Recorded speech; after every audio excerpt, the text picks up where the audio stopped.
Søren og Nikolaj gør klar til en omgang kuglespil.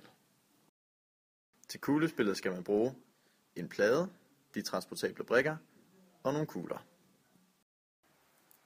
Man skal også bruge en affyringsrampe og et sæt IR-sensorer.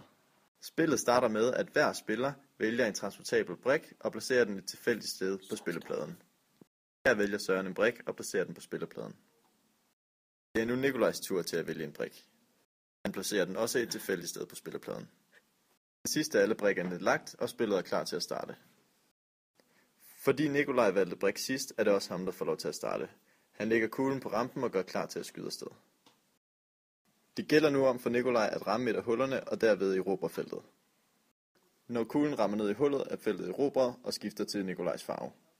Kuglen rører ned gennem hullet og kan samles op i en bakke under pladen.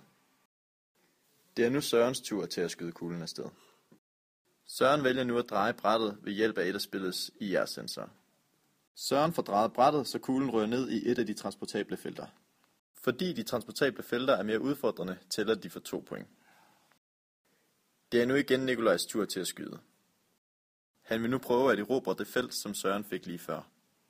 Det lykkedes for ham, og feltet skifter nu til hans farve. Nikolaj har nu 2 felter og i alt 3 point. Søren tænker nu, at han vil bruge spillets IR-sensor til at dreje spillepladen, så han kan sætte affyringsrampen det optimale sted. Søren skyder nu kuglen afsted.